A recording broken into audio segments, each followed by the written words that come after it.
Hai Sobat Pintar, selamat datang di fitur AP Live. Kembali lagi bertemu bersama saya, Kak Ambar, sebagai tentor geografi kalian. Kali ini kita akan membahas beberapa soal UTBK, khususnya Soshum Pelajaran Geografi tahun 2019. Nah Sobat Pintar, apabila dalam mengerjakan soal nanti kalian belum mengerti atau kurang paham, kalian boleh langsung komen di kolom komentar di bawah ini. Nah, Sobat Pintar, kali ini kita akan mengerjakan soal tentang teori titik henti.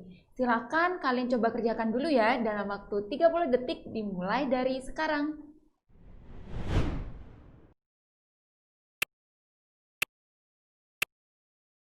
Pertanyaannya, titik henti untuk kota A dan kota B adalah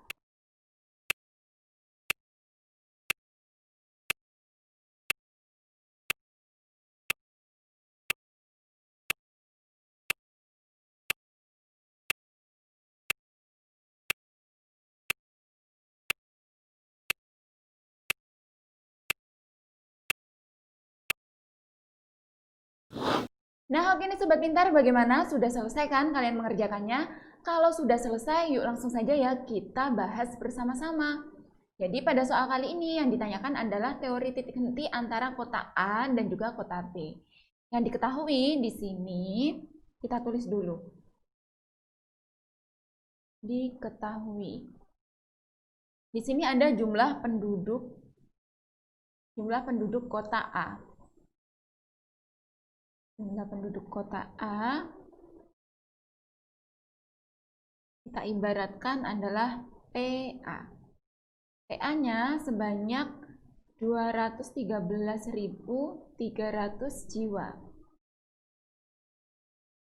Lalu berikutnya di sini jumlah penduduk kota B atau PB di sini sebanyak 23.700 jiwa. Yang diketahui lagi adalah jarak antara kota A dan kota B atau JAB sama dengan 70 km. Nah, lalu yang ditanyakan adalah titik henti antara kota A dan juga kota B. Kita jawab sini. Nah, ini menggunakan rumus THAB sama dengan JAB per 1 ditambah akar PA dibagi PB. Untuk keterangannya di sini ya. Keterangan. THAB ini merupakan jarak lokasi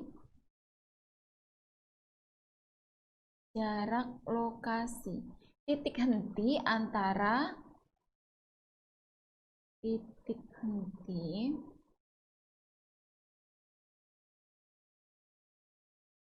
antara kota A dan juga kota B. Lalu berikutnya di sini ada JAB. JAB ini merupakan jarak antara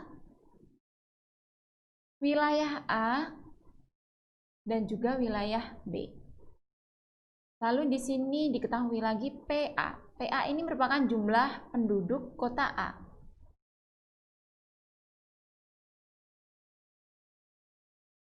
Lalu PB di sini adalah jumlah penduduk kota B. Nah, berikutnya kita lanjutkan menghitung di sini ya. Untuk THAB sama dengan tadi diketahui jaraknya adalah 70 km. Kita tuliskan di sini 70 per 1 ditambah akar PA. Untuk jumlah penduduk kota A adalah 213.300 jiwa dibagi jumlah penduduk kota B, yaitu sebanyak 23.700 jiwa. Lalu sama dengan 70 dibagi 1 ditambah 213.300 dibagi 20, 3.700, ketemu 9.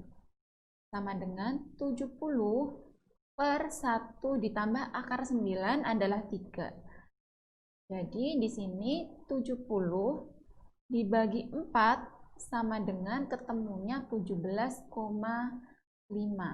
Nah, jawaban dari perhitungan titik henti ini berarti menandakan bahwa 17,5 km ini jarak dari kota dengan jumlah penduduk yang kecil, yaitu jumlah penduduk yang paling kecil B. Jadi jarak dari kota B. Mari kita lihat pada opsi jawabannya. Untuk yang A, 27,5 km dari kota B, ini bukan. 25,75 km dari kota B, bukan juga. Yang jawabannya dari kota B berarti nggak ada ya, yang 17,5 km di sini dari kota A adanya. Sedangkan untuk mengetahui jarak dari kota A, kita hitung terlebih dahulu. Di sini jarak antara A dan B 70 km, berarti tinggal kita kurangkan 70 dikurangi 17,5. Jadinya ketemu 52,5 dari kota A. Nah, jadi jika dilihat dari kota A, kita cari angka 52,5. Terdapat pada opsi D.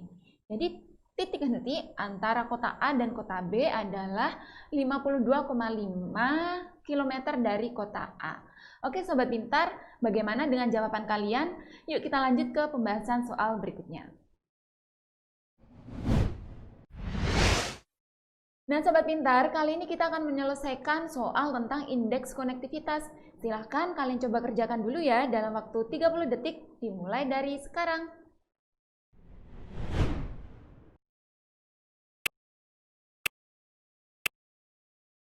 Pertanyaannya, indeks konektivitas kota pada gambar di bawah ini sebesar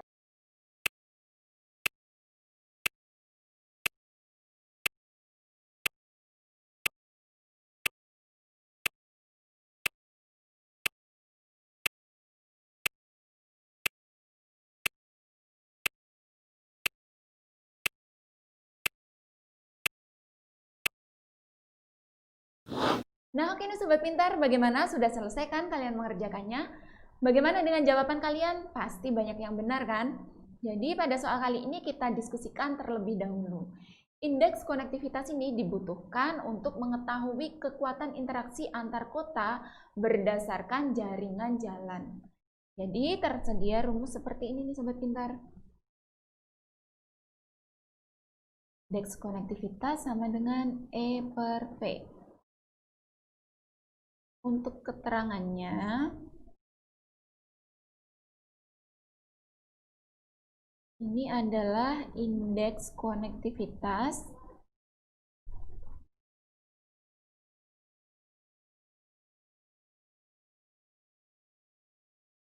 lalu untuk E ini adalah jumlah jaringan jalan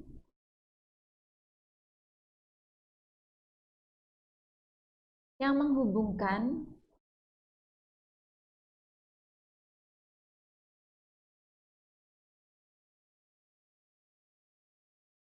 antar kota. Jadi yang menghubungkan kota-kota tersebut. Lalu di sini ada V. V ini merupakan jumlah kota dalam suatu wilayah.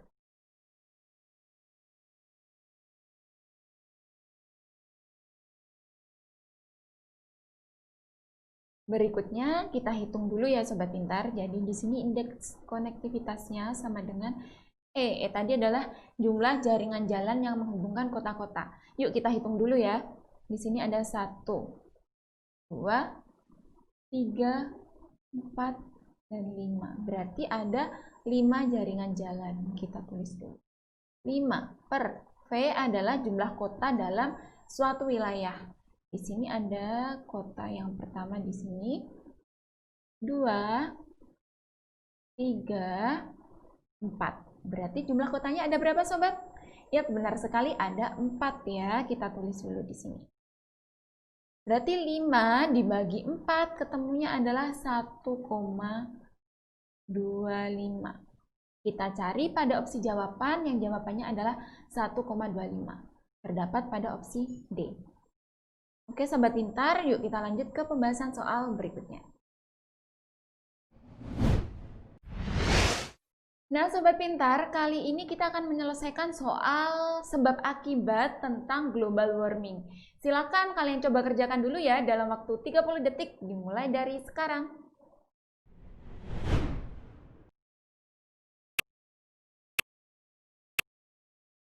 Kenaikan suhu global telah berdampak pada kenaikan permukaan air laut di seluruh muka bumi. Sebab peningkatan suhu bumi terjadi sebagai akibat tutupan lapisan es di kutub utara dan selatan berkurang.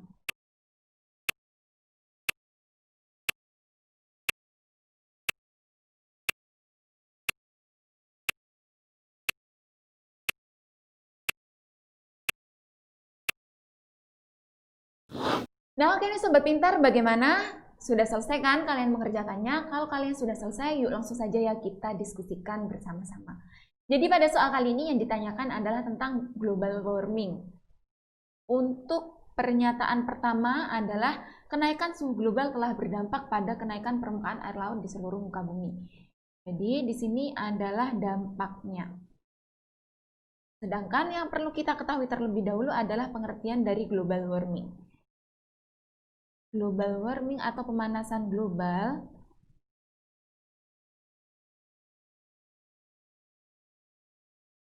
ini merupakan proses meningkatnya suhu baik itu di atmosfer, laut maupun di daratan bumi.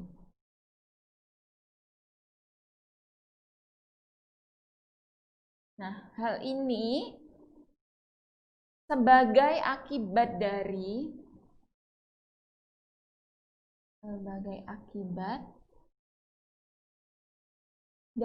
meningkatnya gas-gas rumah kaca. Gas-gas rumah kaca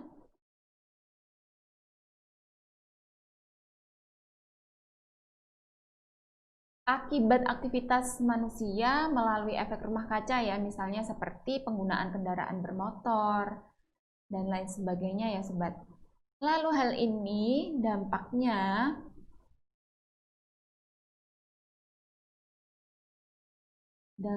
adalah mencairnya es,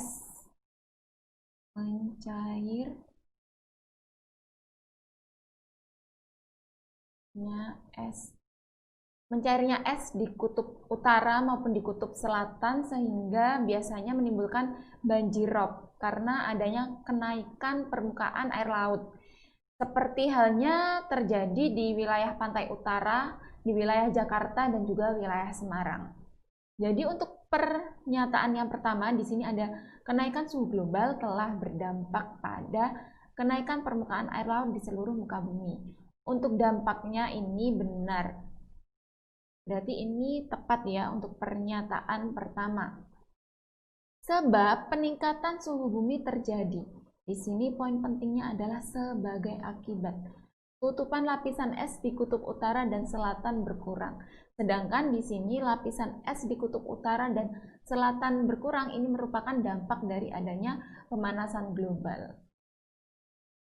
Kalau sebagai akibatnya karena adanya gas-gas efek rumah kaca, berarti ini pernyataannya salah.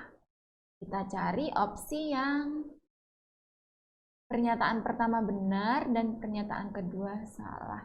Jadi opsi yang paling tepat adalah C ya sobat pintar, pernyataan benar dan alasan salah. Oke, yuk kita lanjut ke pembahasan soal berikutnya.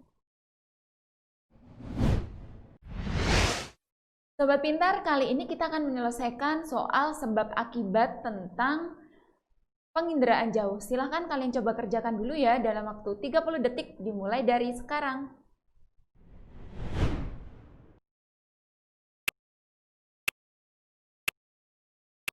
Penginderaan jauh sistem radar biasa disebut sistem pasif, sebab radar mengirim tenaga elektromagnetik dari sensor, pantulannya diterima lagi oleh sensor, pantulannya diterima lagi oleh sensor lewat antena.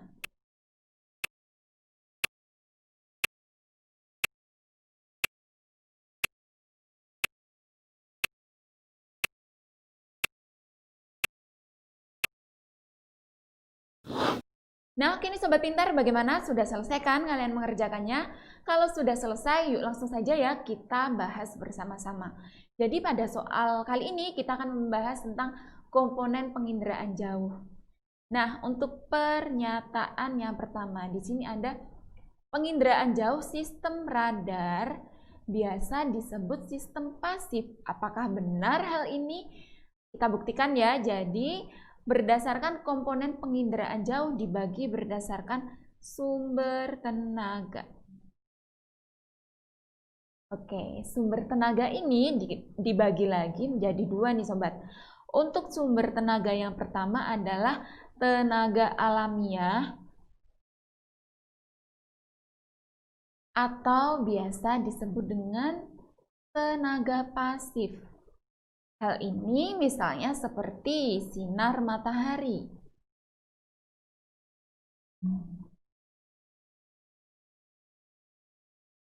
Sedangkan untuk sumber tenaga yang kedua adalah tenaga buatan atau aktif. Nah, misalnya saja seperti gelombang mikro. Salah satu contoh dari gelombang mikro ini adalah radar. Oke, jadi untuk pernyataan yang pertama ini salah ya Sobat, karena di sini radar adalah sistem aktif, bukan sistem pasif. Ini salah. Lalu kita membahas alasannya. Di sini radar mengirim tenaga elektromagnetik dari sensor pantulan. Nah, kita buktikan dulu. Di sini gambarannya adalah seperti ini. Ini adalah citra yang hendak difoto menggunakan penginderaan jauh. Ini adalah radar yang digunakan. Ini adalah sumber tenaganya. Nah, jadi dari sumber tenaga ini kita membutuhkan sensor. Di sini ya, dari sensor. Apa sih pengertian dari sensor? Sensor itu adalah alat yang dipasang pada wahana,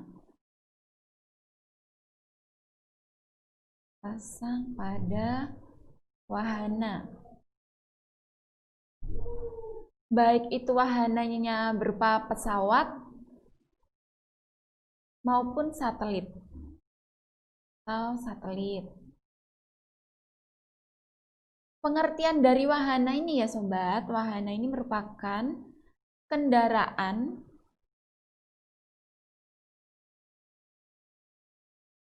yang digunakan untuk membawa sensor. Kendaraan membawa sensor.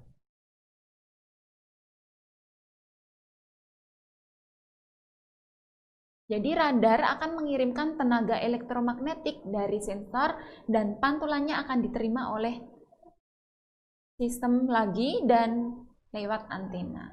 Jadi ini benar. Pernyataannya salah dan alasannya benar. Berarti opsi yang paling tepat adalah opsi D. Oke Sobat Pintar, yuk kita lanjut ke pembahasan soal berikutnya. Nah Sobat Pintar, sebelum kita lanjut ke pembahasan soal berikutnya, kali ini kita akan melihat video tentang ilmu-ilmu geografi yang dapat membantu memerangi virus corona. Geografi dapat membantu memerangi wabah virus corona, yaitu salah satunya dengan menggunakan SIG atau Sistem Informasi Geografis. Statistik adalah cara untuk mengatur, menyajikan, dan juga menganalisis data spasial geografis. Salah satu penyedia jasa SIG yaitu adalah ESRI, yang merupakan penyedia citra, dan citra tersebut digunakan untuk memetakan penyebaran virus corona. Sedangkan ilmu geografi manusia yang dapat digunakan untuk membantu mencegah penyebaran virus corona adalah ilmu-ilmu yang berkaitan dengan pola migrasi, populasi, lalu berkaitan dengan ekologi, keadilan lingkungan, dan juga urbanisasi. Ilmu geografi fisik juga dapat membantu pencegahan virus corona. Misalnya saja seperti analisis geografi fisik terhadap pengaruh iklim. Nah, Sobat Pintar, jadi itu tadi beberapa ilmu-ilmu dalam geografi yang dapat membantu memerangi virus corona. Jadi sekarang kalian lebih tahu kan bahwa ilmu geografi juga dapat membantu memerangi virus corona. Sobat Pintar, kali ini kita akan mendiskusikan soal tentang erosi dan juga intrusi air laut. Silahkan kalian coba kerjakan dulu ya dalam waktu 30 detik dimulai dari sekarang.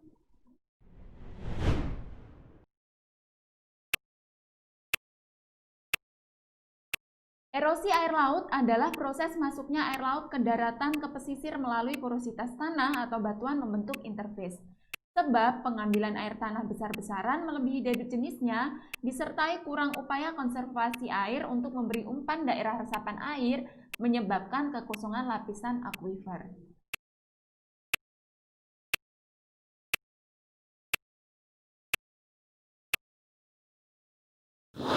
Nah, Sobat Pintar, bagaimana? Sudah selesai kan kalian mengerjakannya? Kalau sudah selesai, yuk langsung saja ya kita bahas bersama-sama. Jadi pada soal kali ini yang diketahui adalah tentang erosi air laut. Jadi poin pentingnya ada pada kalimat ini. Erosi air laut bisa juga disebut sebagai abrasi. Abrasi ini adalah kekuatan air laut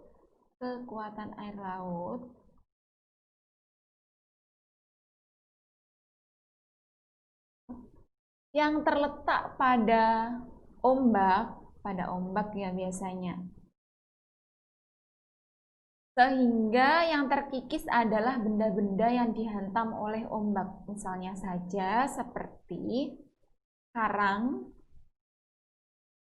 ataupun pinggiran pantai.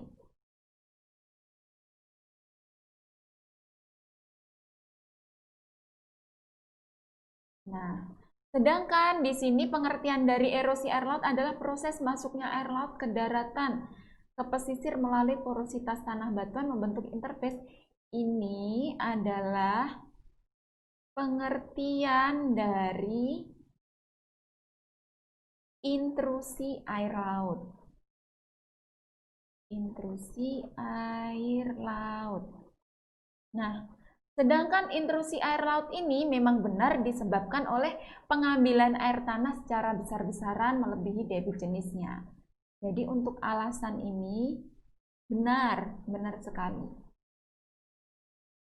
Benar, sedangkan di sini intrusi air laut. Nah, untuk interface yang dimaksud dengan daerah interface atau zona interface ini adalah batas. Di sini ada air tanah asin, karena di sebelah sini adalah daerah lautan, sedangkan di sini ada air tanah tawar, dan yang dimaksud dengan membentuk interface di sini adalah zona interface. Jadi batas antara air tanah dengan air laut di sini. Ini benar, untuk pernyataannya salah. Jadi opsi yang paling tepat adalah D. Pernyataan salah dan alasannya benar. Oke Sobat Pintar, yuk kita lanjut ke pembahasan soal berikutnya. Sobat Pintar, kali ini kita akan mendiskusikan soal tentang pembangunan nasional. Silahkan kalian coba kerjakan dulu ya dalam waktu 30 detik dimulai dari sekarang.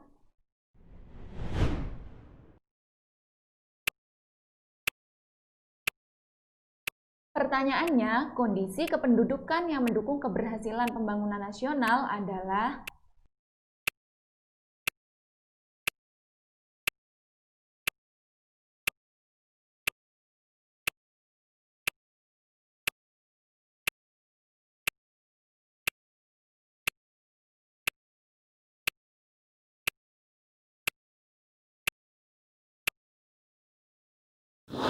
Nah, oke nih Sobat Pintar, bagaimana? Sudah selesai kan kalian mengerjakannya?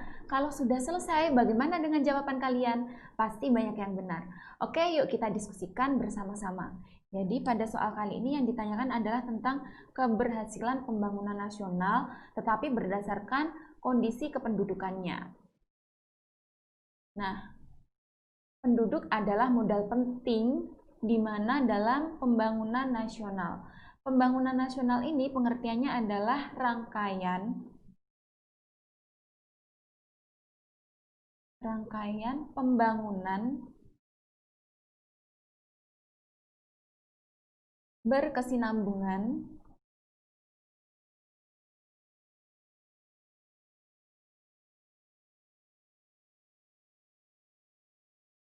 yang meliputi seluruh aspek baik itu masyarakat, bangsa, dan juga negara. Sedangkan di sini berdasarkan kependudukannya diketahui pertumbuhan penduduk rendah. Pertumbuhan penduduk yang rendah ini sangat berpengaruh dengan jumlah penduduk, di mana jumlah penduduk dapat diketahui dengan cara sensus yang diadakan setiap 10 tahun sekali.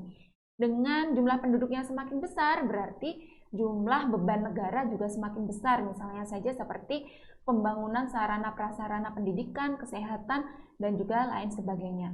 Jadi pertumbuhan penduduk yang rendah ini sangat mendukung keberhasilan pembangunan nasional juga. Lalu berikutnya untuk yang kedua, di sini ada arus urbanisasi rendah dan juga distribusi penduduk yang merata.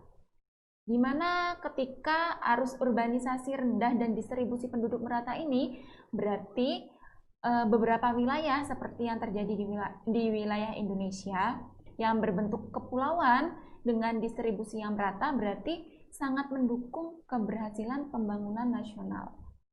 Karena pembangunan akan lebih merata juga. Pembangunan merata. Nah, berikutnya untuk yang keempat, jumlah penduduk produktif banyak. Di mana tenaga produktif yang banyak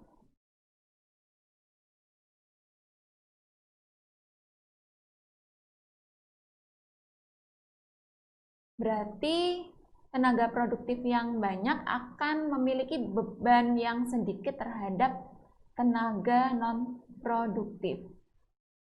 Tenaga produktif bebannya akan lebih sedikit. Nah, bebannya akan lebih sedikit.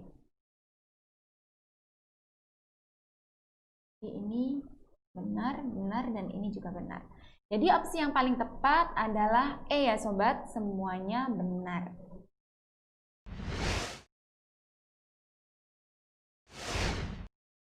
Nah sobat pintar, jadi itu tadi beberapa pembahasan soal-soal UTBK, Soshum khususnya pelajaran geografi tahun 2019. Semoga dapat kalian mengerti dan juga dapat kalian pahami dan juga bermanfaat untuk kalian. Oh iya sobat pintar, jangan lupa ya untuk like, komen, dan juga subscribe channel YouTube Aku Pintar. Dan jangan lupa untuk aktifin notifikasinya supaya kalian mendapat update video terbaru dari kami. Belajar pintar bersama Aku Pintar. Sampai jumpa!